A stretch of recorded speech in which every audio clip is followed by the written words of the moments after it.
உயிரே உறவே தமிழே. என்ன உங்க கட்சி மேடைகள்ல சொல்றதை இங்க சொல்றீங்களேன்னா, நான் ஊர் மேடைகள் எல்லாவற்றிலும் கட்சி ஆரம்பிக்கிறதுக்கு முன்னாடியே மனசுல இதைத்தான் சொல்லிட்டு இருந்தேன். உயிரே உறவே தமிழே என்பது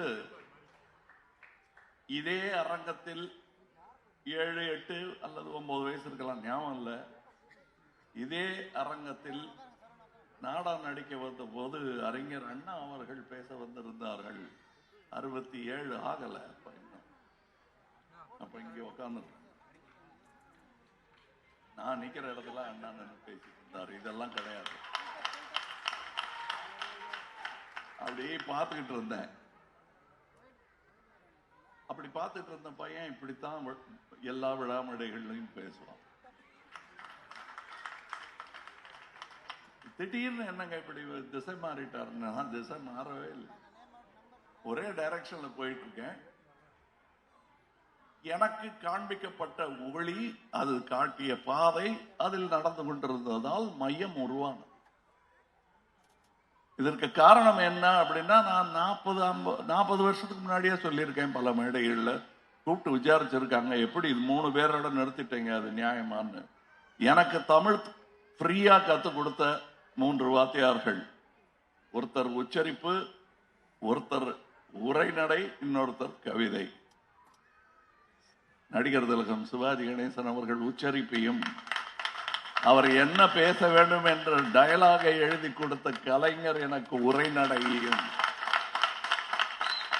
அவரின் சகோதரர் கண்ணதாசன் அவர்களுக்கு எனக்கு கவிதை தமிழையும் கற்றுக் கொடுத்தார்கள். அதுவும் உறவுதான், அதுவும் என் உயிர்தான், அதுவும் என் தமிழ்தான். அதன் நீட்சியாக என்னுள் ஒட்டிக்கொண்ட அந்த உணர்வுதான் ஒவ்வொரு மேடையிலும் என்னை அவ்வாறாக முழங்க வைக்கிறது. இந்த மேடையில் முழங்கிக் கொண்டிருப்பவர்களும் இனியும் தொடர்ந்து முழங்கப் போவர்களும் அதே உந்தலுடன் தான் இந்த மேடையில் வந்து அமர்ந்திருக்கிறார்கள். அமைச்சர் மாண்புமிகு சேகர் பாபு அவர்கள், மேயர் பிரியாராஜன் அவர்கள்,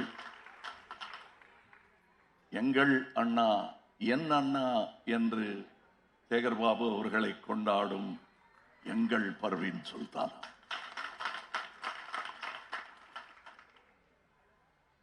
எங்களை பார்த்த ஸ்நேகன் விழாவில் நினைக்கிறேன், அவர் விழாவில்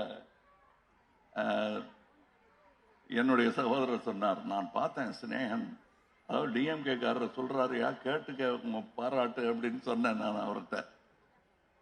ஏன்னா அப்படி உழைச்சிட்டு அங்க அந்த பாராட்டுக்காக நிக்காம அடுத்த மேடைக்கு போயிட்டாரு. அதை நான் பாராட்டுகிறேன். அதை பாராட்டணும்னு தெரியறதுக்கே இந்த மாதிரி ஒரு கட்சியில இருந்தாதான் தெரியும்.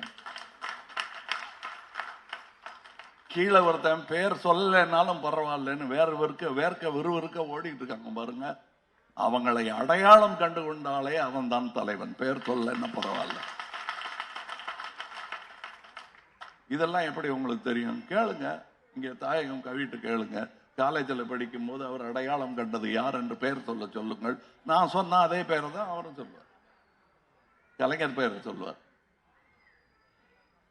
ஆக இது ஏதோ திடீர்னு இது அரசியல் இக்கட்டுக்காகவோ சூழலுக்காகவோ நான் சேர்ந்த இடம் அல்ல.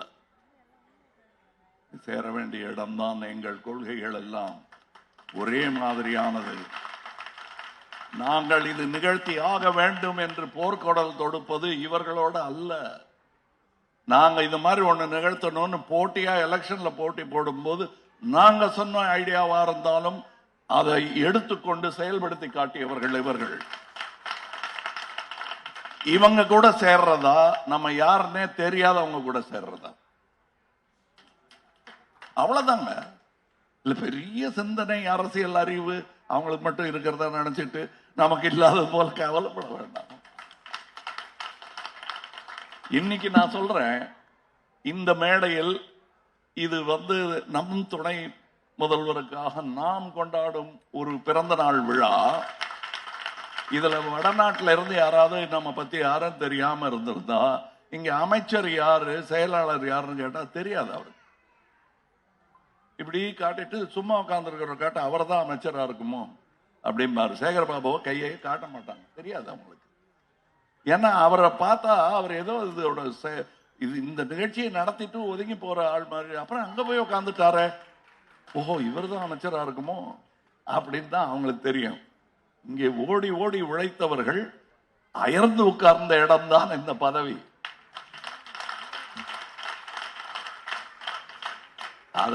அந்த 13 வருஷம் ஓடி இருக்காங்களே, அது என்ன 13 வருஷம்? அதுதான் 13 வருஷம் ஓடினாலும் அதுல எங்களுக்கு வெற்றியே கிடைக்கலன்னு சொல்ல முடியாது. 5 முறை முதலமைச்சர் ஆகி இருக்கிறார். 13 வருஷம் அவருக்கு ஓய்வு கொடுத்தது கரெக்ட் தான், எங்களுக்கு வருத்தமா இருந்தது. ஆனா அந்த ஓய்வு கூட கொடுக்கலன்னா அவர் 90 வயசு வாழ்ந்திருக்க மாட்டார். நன்றி, அந்த ஓய்வுக்கு நன்றி. ஏன்னா இன்னும் கொஞ்ச நாள் இருந்தார் அவர் எங்க கூட. அதே போல் அவர் பேரனும் வெகு நாள் நீண்ட நாள் வாழ்ந்து இந்த அமைப்புக்கு நன்மை சேர்க்க வேண்டும். திமுகங்கிறது ஒரு உணர்வு. கலைஞரே பிறக்கலன்னா, அண்ணாவே பிறக்கலன்னா வேற யாராவது வந்தே ஆக வேண்டிய நிலைமை. நல்ல வேளை இவங்க வந்தாங்க, சரியான ஆட்கள் சரியான நேரத்தில் வந்தது. அதோட எங்கேயோ 1920 ஆரம்பிச்சாச்சு இந்த இயக்கம். அதுக்கு உருவம், அதற்கு பொருளும் மக்களுக்கு புரிய நேரம் ஆகிவிட்டது, அவ்வளவுதான். அதுக்காகத்தான் இவ்வளவு 75 வருஷம் ஆச்சு. எங்களுக்கு புரிந்து விட்டது. என் வயது என்னவோ அதுதான் என் புரிதல் டிஎம்கே பற்றியது. நான் கண் திறந்த போது பார்த்த சூரியன் தான்.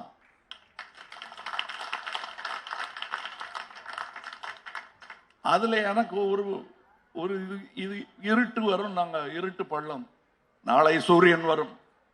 இருட்டை பார்த்து பயப்படாதீங்க.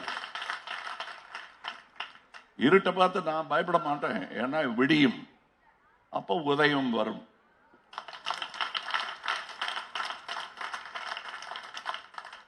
உதயநிதியும் வருவாரு, முதலமைச்சர். இன்னொரு பாராட்டு விழா கூட்டம். இந்த அரங்கம் பத்தாது. இங்கே இவங்களுக்கெல்லாம் பரிசுகள் கொடுத்திருக்காங்க. எனக்கு ரொம்ப சந்தோஷமா இருக்கு. 500 மகளிருக்கு சுய நிதியும் புத்தாடையும், 200 கல்லூரி மாணவர்களுக்கு ஊக்கத்தொகை, 110 கர்ப்பிணிகளுக்கு பேறுகால உதவித்தொகை, 100 திருநங்கைகள் நலத்திட்டம், 50 கல்லூரி மாணவர்களுக்கு லேப்டாப் வழங்கப்படுகிறது. இது பிறந்த நாள் பரிசு தான். இன்னும் நிறைய பரிசுகள் கொடுத்துக்கிட்டே இருக்காங்க. எந்தாவது ஒரு காரணம் சொல்லி மக்களுக்கு நன்மை செய்ய வேண்டும். அது பிறந்த நாளும் ஒரு காரணம். அப்படித்தான் நான் இவர்களை பார்க்கிறேன். அப்படித்தான் நான் என் தம்பிகளையும் பழக்கி வைத்திருக்கிறேன். 40 ஆண்டா நாங்க கட்சிக்கு வர போறோன்றதை பத்தி எல்லாம் கவலையே படல. நற்பணிதான் நம்முடைய தலையாய கடமை. மக்கள் தான் நம்முடைய தலைவர்கள். அவர்களுக்கு நாம் அனைவருமே தொண்டர்கள் என்று நினைப்பவர்கள் தான் நல்ல தலைவர்கள் என்று நம்புகிறது மையம். மையத்திலிருந்து பார்த்தாதான் அந்த மரியாதை புரியும்.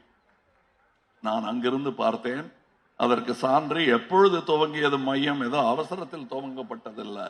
ஆழ்ந்த சிந்தனைக்கு பிறகு எங்களால் என்ன இயலுமோ அதை அமைதியாக தொடங்கியவர்கள் நாங்கள். ஊரங்கட நீர் உறவு நீர் சேர்ந்த கால் பேரும் பெரிதாகி தீர்த்தமாம். என்ன தவறுகள் யார் செய்தாலும் அது கடல் அடையும் போது கடலின் உப்பு அதை சுத்தகரிக்கும். அந்த மாதிரி ஒரு கடல் தமிழகம். வந்தாரை வாழ வைக்கும். ஆனா வந்தவரெல்லாம் வாகை சூட வேண்டும் என்று நினைத்து விடக்கூடாது.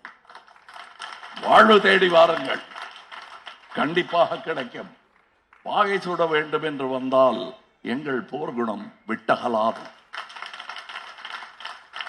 நின்று காப்போம் தமிழகத்தை. அதனால் தான் இந்த அலையன்ஸ். புரியுதா? தமிழ்ல சொல்லிட்டேன்.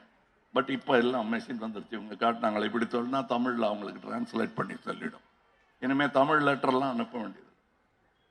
எந்த மொழியில சும்மா 0101 அனுப்பிச்சா அது தமிழ்ல சொல்லும், இந்தியில சொல்லும், எல்லாத்துலயும் சொல்லும். நம்ம இப்பவே தமிழ்லயே அனுப்ப ஆரம்பிச்சிடலாம் இனிமே எல்லாத்தையும். ஏன்னா அவங்க டிரான்ஸ்லேட்டர்ஸ் இருக்கு, புரிஞ்சுக்கிட்டோம். இனிமே இந்தியா ஒருவரை ஒருவர் புரிந்து கொள்வதற்கு இவ்வளவு கஷ்டப்பட வேண்டியதில்லை.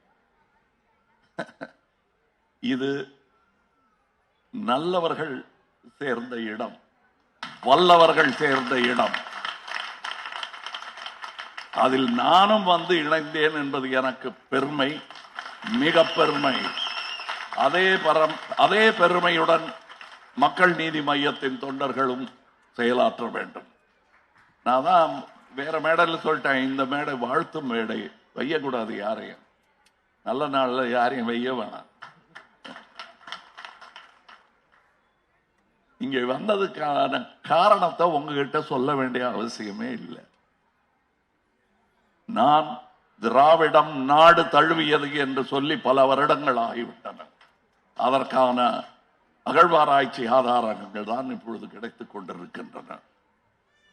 திராவிடம் நாடு தழுவியது என்று நான் சொன்னேன். அதை திருத்திக் கொள்ள வேண்டிய சமயம் அது பாஸ்ட். இப்ப நான் சொல்றது திராவிடம் நாடு தழுவும். வணக்கம். ட்ரெண்ட ஃப்ரெண்ட் ஆக்கிக்கோங்க. தந்தி டிவியின் சப்ஸ்கிரைபர்ஸ் அண்ட் ஃபாலோவர்ஸ் குடும்பத்துல நீங்களும் இணையுங்க.